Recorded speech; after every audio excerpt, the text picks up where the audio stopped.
Blog Talk Radio.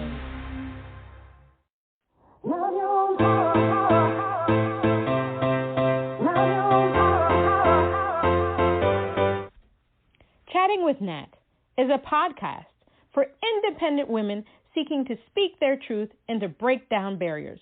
We host honest conversations that help to guide and empower women. Speak your truth and set yourself free. Let your voice be heard. Hi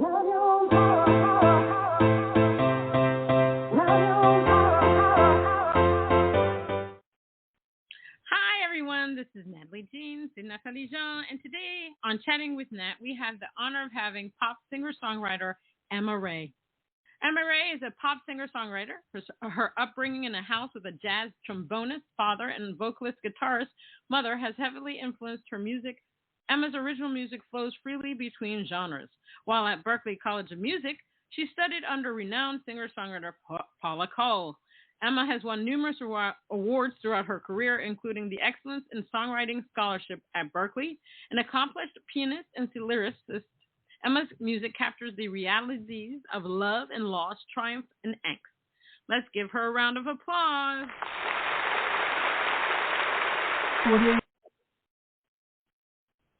How are you, Emma? Hey, how are you? Happy to be here. I'm happy that you're here too, because it's awesome.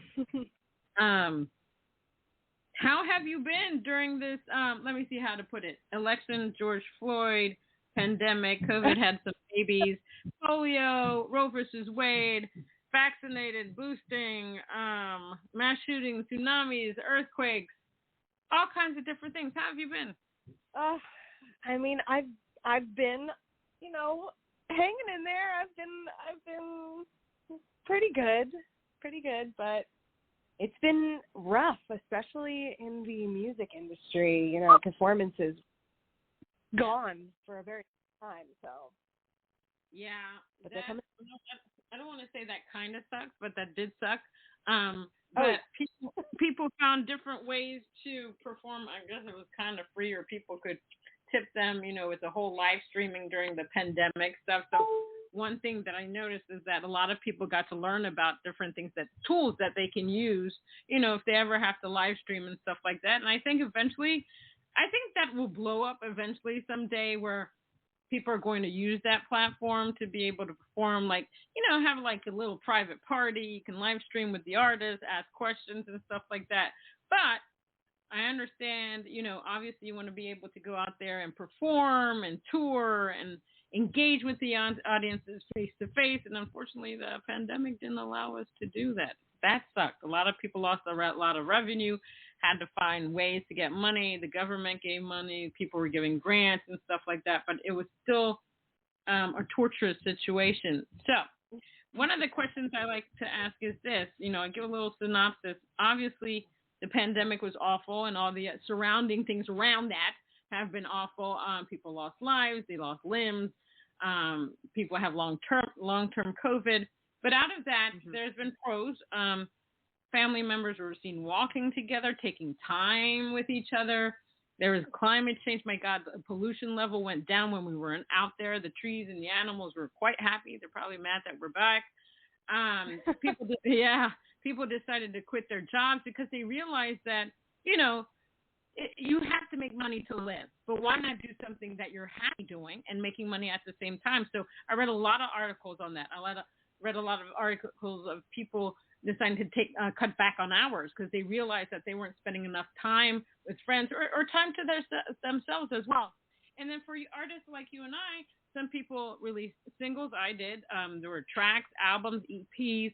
Some people rebranded, stayed the same. Some people decided, I want to be more effective player in my music. So what did you think about? Did you think about anything? Did you decide to change anything? What was it? What was your main focus? There was a lot of self-introspection, a lot of self-introspection. Yeah. Oh, yeah.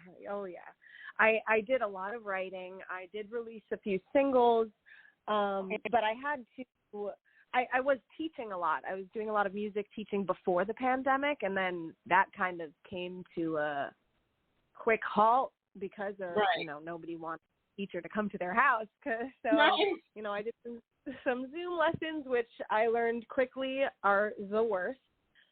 But I actually picked up voice acting. Oh, really? So, yeah, and now I've been pretty successful at it, which is super fun. So it's like a whole new aspect of my career that I wasn't planning on, and COVID kind of helped me accelerate that. I actually love that. I'm glad that you brought that up because I looked into that myself, and not just the voice acting. Yeah, I looked into that myself. I looked at doing audiobooks as well.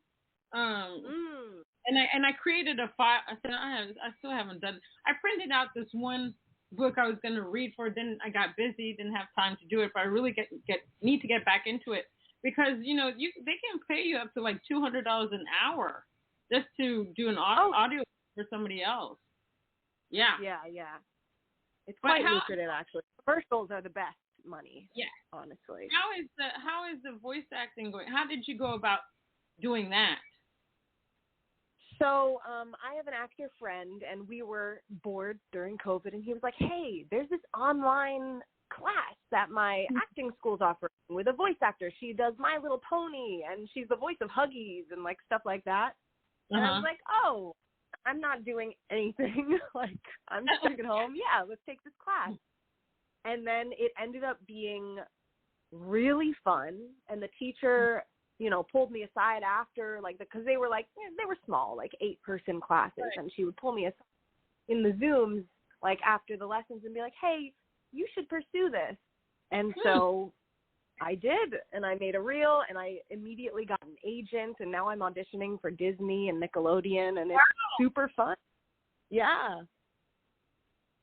What? See, I like you. You went out there, you did your thing, you found something. Yeah.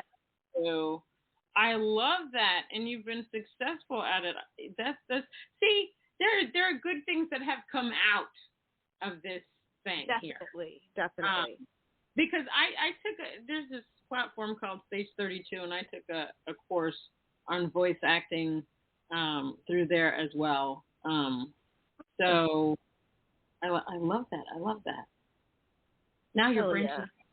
Because the thing is, even with music. You know, sometimes people need somebody to read something, like for audiobooks, you know, like spoken word books with music. Like I know the Recording Academy has a category called spoken word, so you could even do that for somebody else if they wanted. But I love the fact that you branched out and you know and as an artist you have to be creative in regards to how you're going to make your money. Yes. Times are tough. The pandemic. Yeah, pandemic. That damn pandemic. So, what made you get into the music business? Was it something that you heard? Is it something that you saw? Or did you just come out of the womb and you were like, okay, I'm going to do this. This is me. Okay? This is me. So watch out, everybody. Well, I've always been like into music. Music has been surrounding me my whole life. Like my parents were musicians, and I wasn't originally planning on doing it as a career. You know, that wasn't the initial plan when I was in like high school, like junior high. I was like, oh, I'm gonna be a surgeon. I'm gonna be like an archaeologist. And then I quickly learned I can't do math for shit. So being a doctor was out of the question. But I actually, my mom died when I was in 9th grade unexpectedly. And after that, I kind of stopped. I stopped caring about schoolwork and focused almost exclusively on music. I was in like the chamber orchestra. I was in jazz band, wind ensemble, chorus. You know, I was just in all of them. And I just started writing my own songs. And then I was like, you know what? Why would I do something that I like? Why would I make a job out of something I don't want to do all the time? Then I went to Berklee, and that's that. Yeah, and Berklee's not an easy school to get into, so kudos for you in regards to that. Yeah.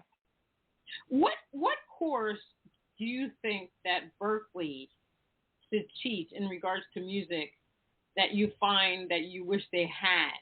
Like now you're out there doing this music thing. What do you think is missing, if any? Yeah, no, there's definitely missing. So what I like to call Berklee a school for musicians that's run by musicians, which isn't necessarily a good thing. Right. Like missing guidance at Berklee. Like, you know how people have like guidance counselors or whatever. Like I didn't have that.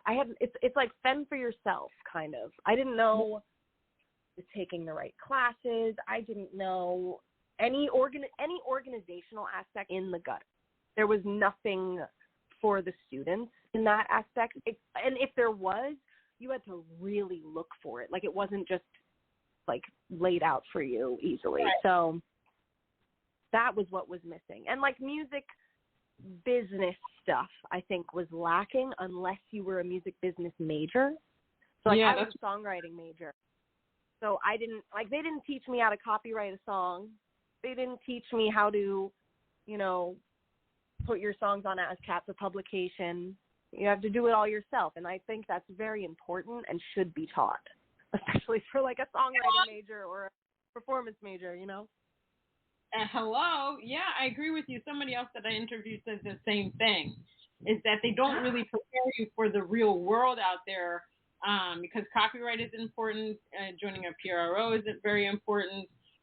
Teaching, teaching independent artists that, once you're out there, people can sniff you out. The scammers, I always tell people, scammers will latch onto you like you would not believe.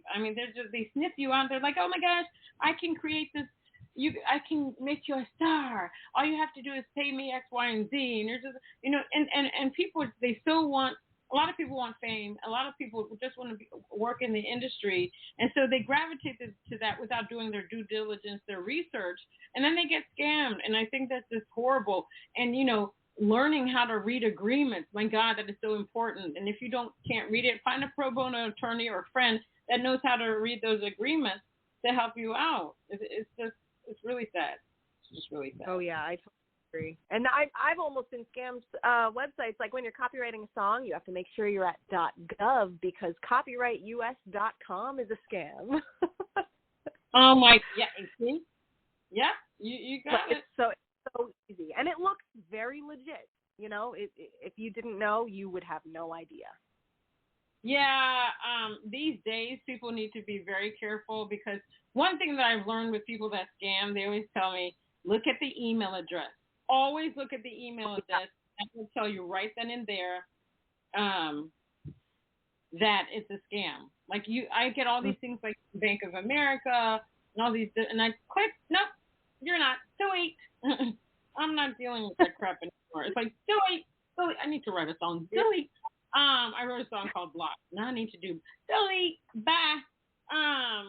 But I think that's the sad part of the industry is how many people want to take advantage of people that are trying to make it, that are really truly trying to find their passion, and and then to take advantage of that person is just, to me, it's very sick. And I know quite a lot of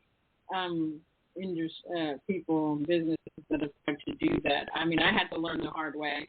I gave money way in the beginning when I didn't understand anything. And, now I know. I do my due diligence. I research. What have you done? Okay. It's super important. Yeah. So how important for you to be authentic in your music and as a person? Sorry, can you repeat that? How important is it for you to be authentic in your music and as a person? I think it's really important because, especially nowadays, people will sniff it out if you're faking it. Like they'll know, and it's important to be yourself. I think that's the whole point, in my opinion. If you want to be a creative, it's right. Expressing yourself. Like, and I don't mean like when you write a song, it has to be, oh, that happened to me, and that, you know, this is a true story. I don't think that means. Like, I love writing stories. Like, my songs, a lot of them are stories that I write and create. They didn't necessarily happen to me. Maybe I saw a scene on a TV show, or maybe my friend is going through a breakup, and like, it's just whatever inspires you. I think that's the authenticity. It doesn't have to be coming from your brain, your life. But I do think authenticity is important in the way that you're being true to yourself and your writing and your feelings. Exactly. I used to, about the relationship thing and all that, but I realized for myself that I wanted to write more about, social impact message songs, things that are going on in the world, and, trying to help people see somebody else's perspective on different issues. We have to agree to disagree, but it's good to see what people are thinking. Sometimes you can learn from other people. That's what I try to do. I don't try to force values and opinions on other people, but it's, you know what? Sometimes it's important just to listen. That's it. And in this world, my gosh, that's all we can do is listen. There's so many opinions out there. The other thing that I've learned also is, like, people don't understand opinions. That word opinions, like, people don't understand that everybody has a right to an opinion. The opinion can be ignorant. It could be smart. It could be funny. Are not facts. So I don't think people understand. And it may not be factual. Sometimes they are. But the point is that people have the right to their own opinions. It's like the past 3-4 years I've learned a lot about people, like friends that I had that I don't have anymore. Because they just can't agree to disagree. It's been a crazy world. So you are a pop singer-songwriter. How and why did you choose that genre? Well, I didn't originally pick pop. Like, when I was at Berklee, I was like, oh, I'm like adult contemporary jazz. Okay. Like, I'm above pop. And then I started listening to more pop, and I was like, this writing is so smartly simple. Like, it's so pop writing. People underestimate how smart it is in its simplicity. And I just learned to love it. I love hooks. I love catchy beats. And I just really got into it. So that's why I kind of bred into this genre. I do like to bring jazz chord structures sometimes into my songs, but they're disguised. They're secret, complex chords. I actually like that, because the thing is, what I've learned over time is that, music needs to evolve. Okay, we can't right now. When I listen to the radio, I feel like I'm listening to the same damn songs over and over and over. There's no differentiation. I mean, some people can be clever, but it's the same people, same songs. I'd like to challenge radio stations to pay 3 indie artists they've never heard of and just play them. They do realize that the people that they're playing were once independents, and now they have a lot of money and can pay for radio airplay.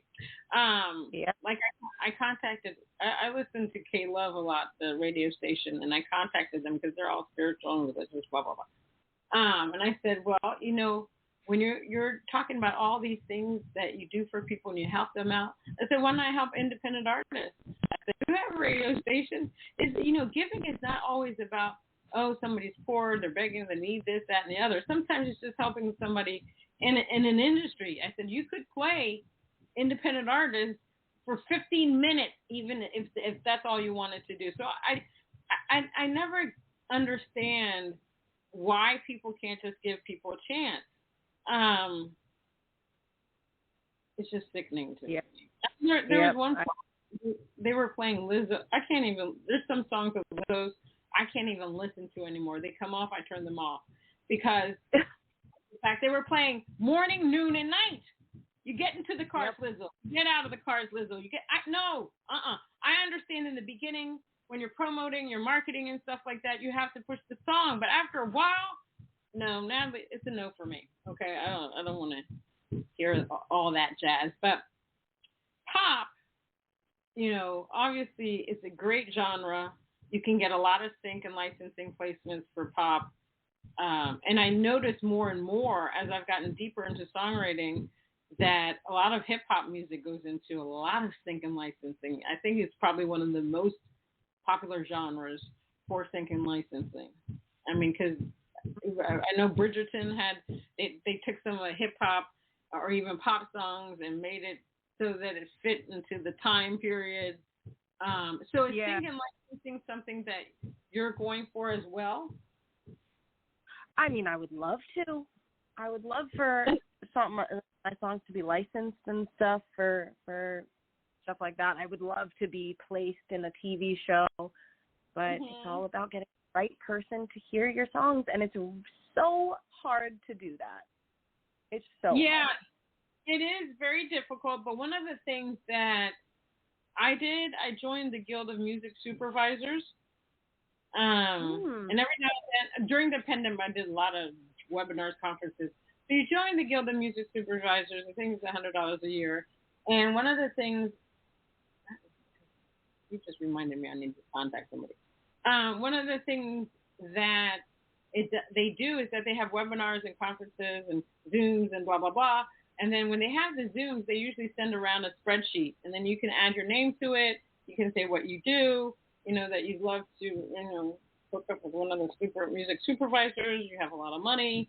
And then I was on Clubhouse. Yeah, it's something you should do. And then and then I can send you a list of places that you can upload your music. I have to do that for a lot of people.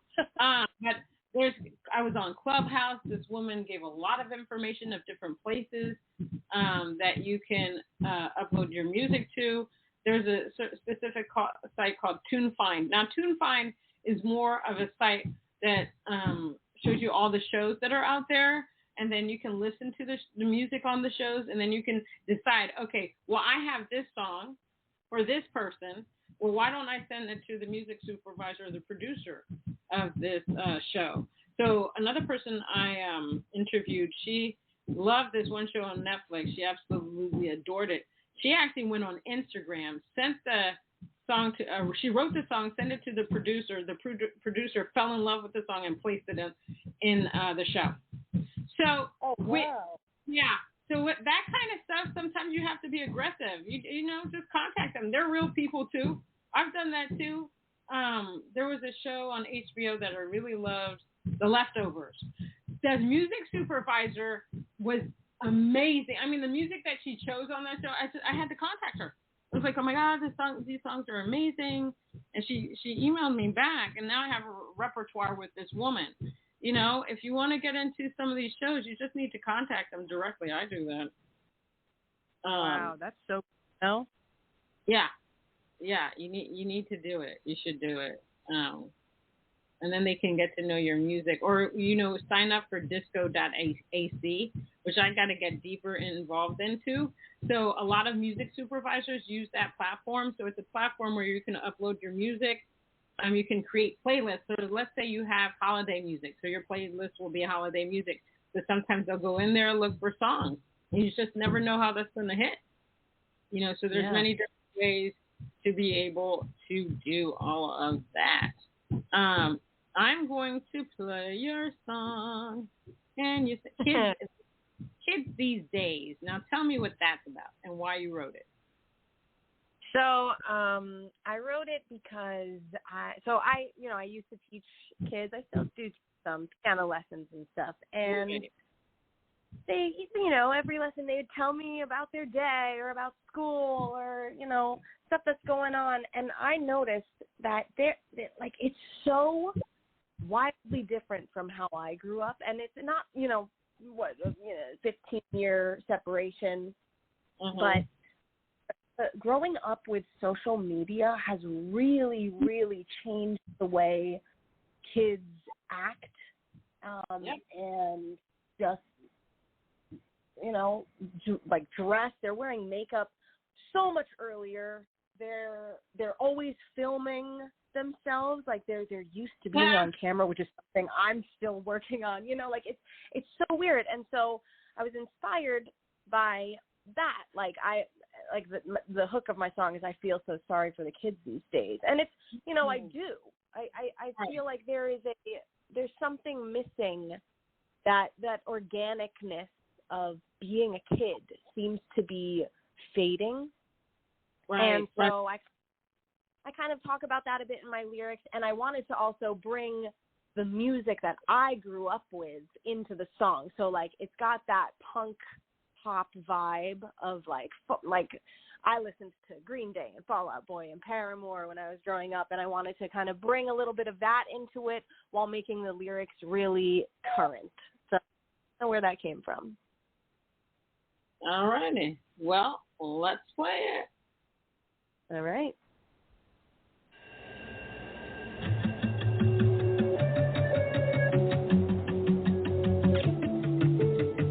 I feel so sorry for the kids these days. It seems none of them get an awkward phase. Oh, no, no. Oh, that shit humbles you like nothing else can do. I feel so sorry for the kids these days. Oh, no, no. I don't know how they focus. What fucked up have you noticed? I feel so sorry for the kids these days. Oh, no, no. Don't run your mouth down, cancel your fun 1 minute to God, and the next your time. Move to their phones and anxious as fuck. Self-diagnosed with nothing but silence.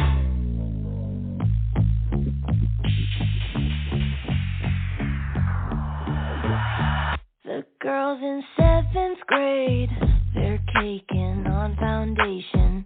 Meanwhile, I'm 28. I still can't contour shit. There's something terrifying about how hard they're trying. I feel so sorry for the kids these days. Oh, no, no. I don't know how they focus. What fucked up have you noticed? I feel so sorry for the kids these days. Oh, no, no. Don't run your mouth down, cancel your fun 1 minute to God, and the next your time. Move to their phones and anxious as fuck. Self-diagnosed with nothing but silence.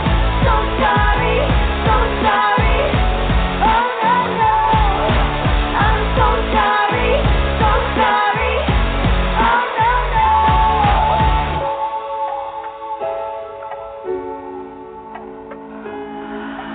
Feels like I'm only out of all their inside jokes. Don't know what that's about. Guess I'm not woke enough. Kinda makes me wanna die. Or is it end of life? I don't know, I don't keep up with the lingo. I don't know how they focus. What's fucked up have you noticed? I feel so sorry for the kids these days. Don't run your mouth down, cancel your fun 1 minute to God, and the next your time. Move to their phones and anxious as fuck. Self-diagnosed with nothing but silence. So sorry, so sorry. Oh, no, no. I'm so sorry, so sorry. Oh, no, no.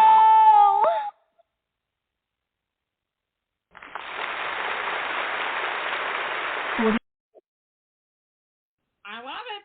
And it's so true. Every part of that song is so very true. Thank you. And you have a great voice, so I think you definitely have to look into doing sync and licensing, because I could literally hear that song in the show. Yeah. I think you're completely right. What do you love about being an artist?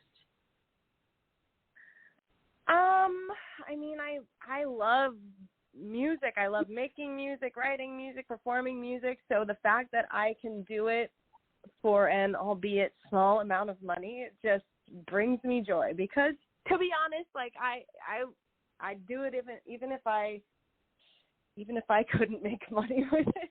Right. But I just love music. So I love being able to perform and share my music with people who also like it. Like, that's just the best. That's the best fucking feeling. No, I agree with you wholeheartedly. Now, obviously, music has evolved over time. The way that music is promoted and marketed. It's not like back in the day where you could go into a radio station and say, play my little 45 record, and 9 times out of 10 they would play it if they really liked it. Now it's more pay to play. And now also, I think one thing that people are not unaware of is that now when we're creating music, we also have to think about these social media platforms. So we have, oh my gosh, what about if get people to play our song on mostly like TikTok, Instagram Reels, Facebook Reels. You can even play it on Clubhouse.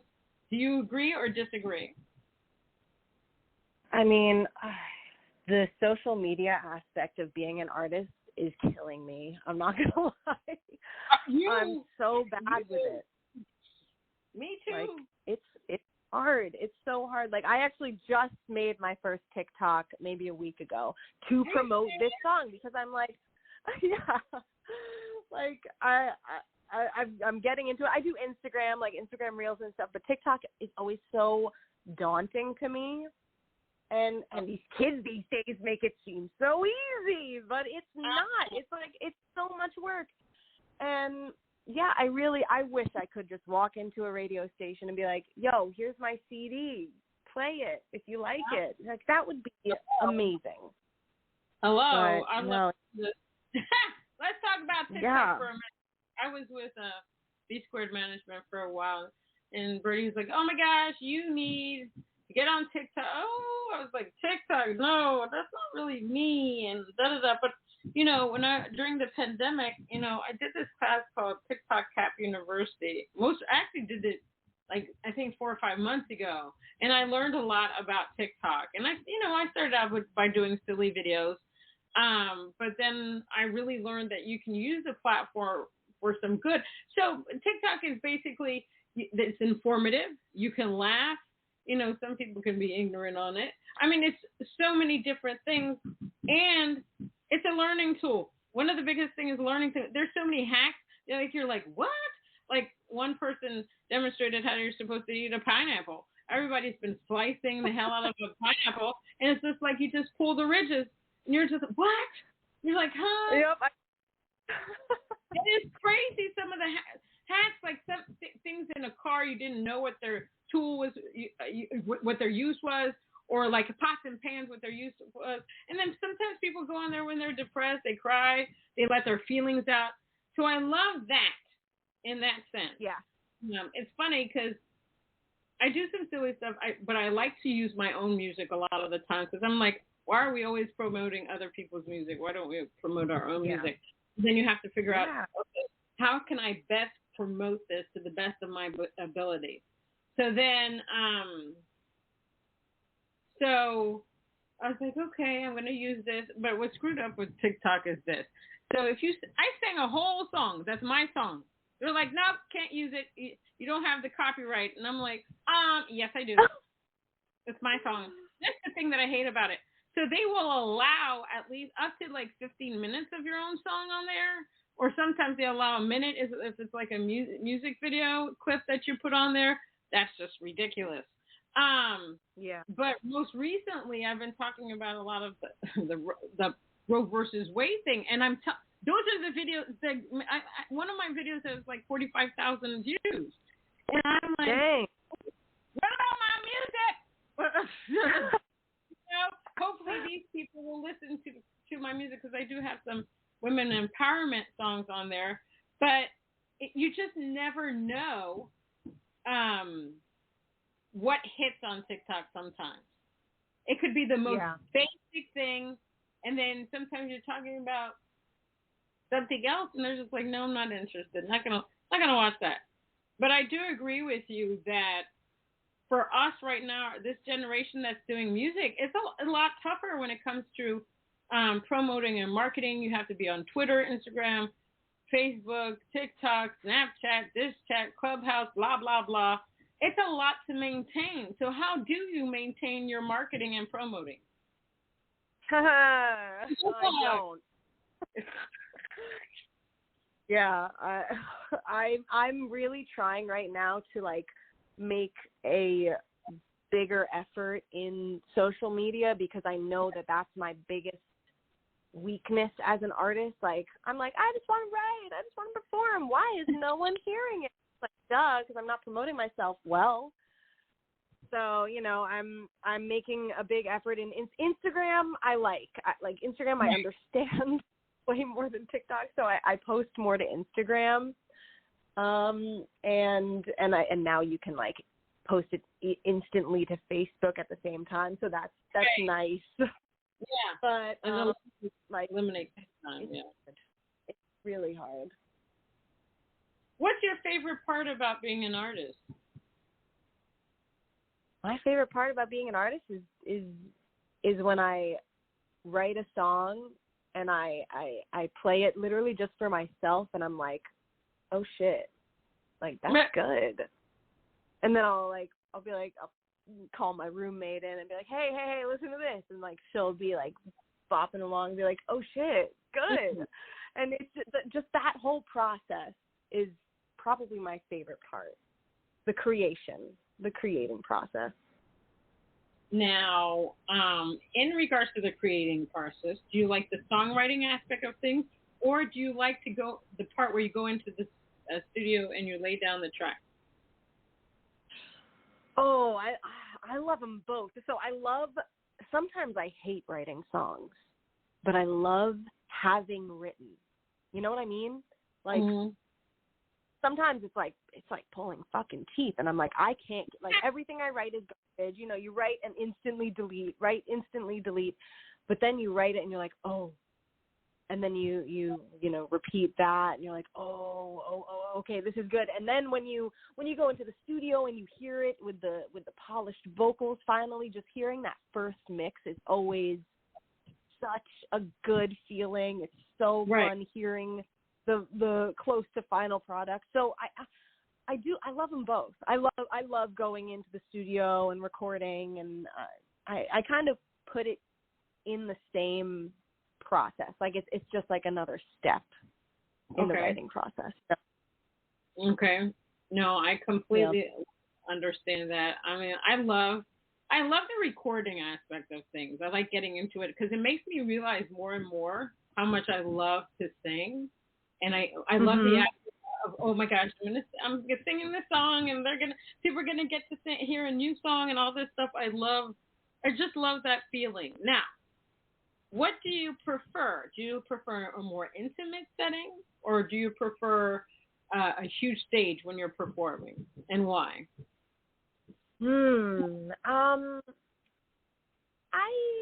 I like them both.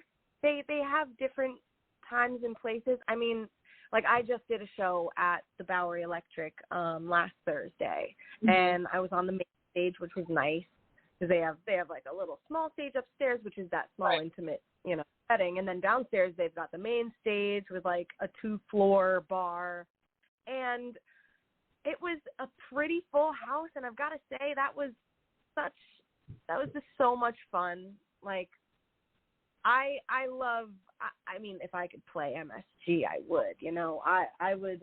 Yeah. I would play. I love the big audiences. The sound of a crowd cheering gives me chills, even when it's not, you know, even when it's not my own show. Like it's just such a euphoric feeling.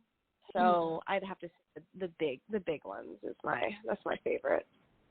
Yeah, I love them both, but I love the big setting where you can move around, you can sing, jump around, engage the audience. And then at times I like an intimate setting because they're in your face and you can talk to them and engage more with the intimate audience. So I completely understand your point of view. Where is the weirdest place you've ever come up with a song idea? Oh, well, I mean, kids these days, I wrote almost an entire song on the Cross Island Parkway, if you know where that is, which is a highway between New York and Long Island. When I'm driving is always when I get a song idea, which is really annoying. And So I've got to have, the voice memo app constantly recording. But that's probably, the most interesting place I've written a song where I did also have a song idea when I was in the middle of the desert in Israel. So that's another weird place. Yeah. I usually get I always get ideas in the shower. Yep, the shower. Oh yeah. I mean, I'm just like, and then I have to keep singing them because I don't have my phone with me. Although somebody introduced me to a waterproof pad that I have yet to use in the shower, and I want to come up with a gadget that's waterproof that you can just press the button and you can just start singing. Because I come up with some good ones, and then I'm like, what was that? Okay, oh my gosh, yeah, and I'm like, record the melody on paper unless you're gonna notate it. Yeah, right. And then I try to, and I come up with a great harmony because melody, and I don't play an instrument and stuff like that, so I definitely have to get in there and try to remember it and record and voice record it and stuff like that. I'm trying, but I'm gonna come up with that gadget. I'm telling you, I'm gonna come up with it. Well, luckily iPhones are waterproof now. Yeah, that's true. But I wanted to do a little bit more. So we'll see what happens with that.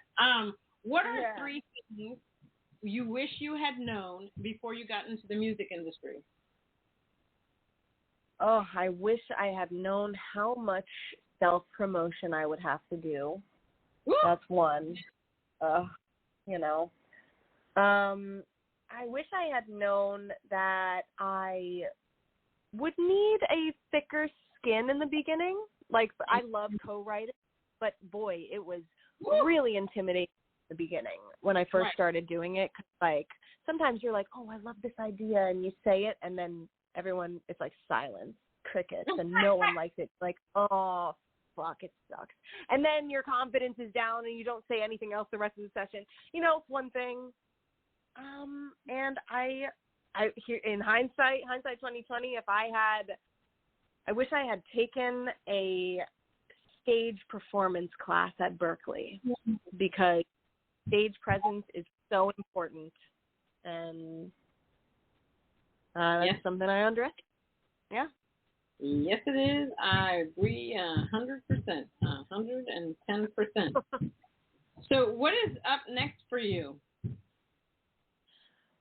So I've got a song coming out on the 12th, which I'm excited about.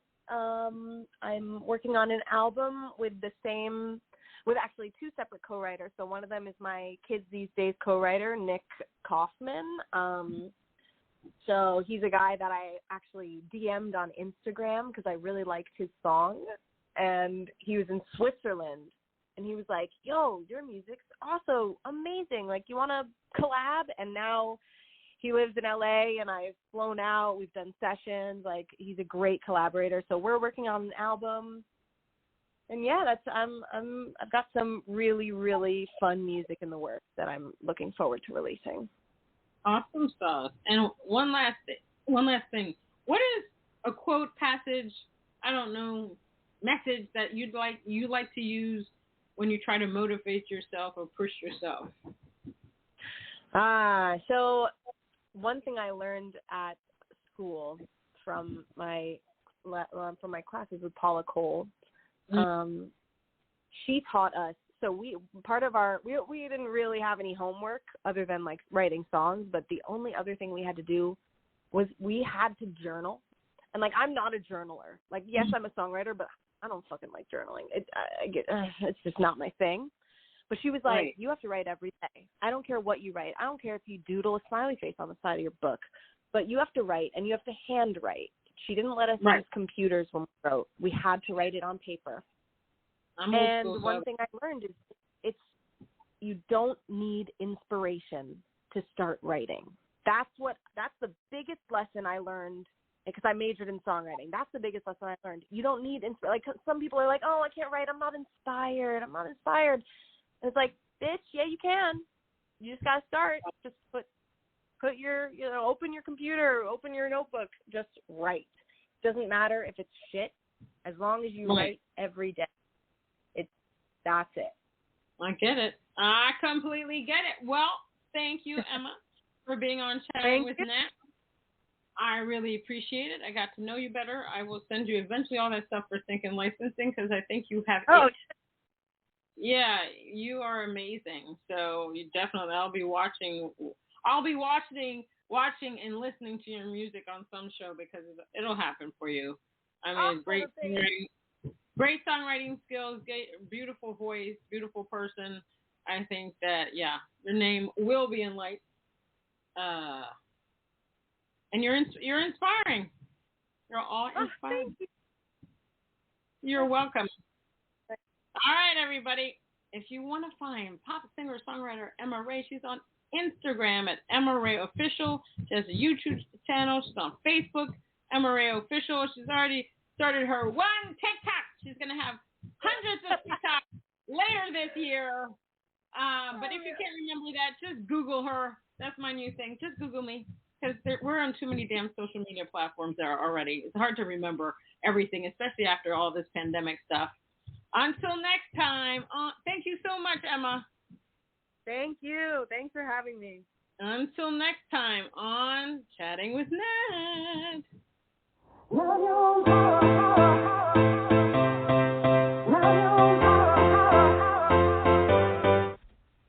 Chatting with Nat is a podcast for independent women seeking to speak their truth and to break down barriers. We host honest conversations that help to guide and empower women. Speak your truth and set yourself free. Let your voice be heard.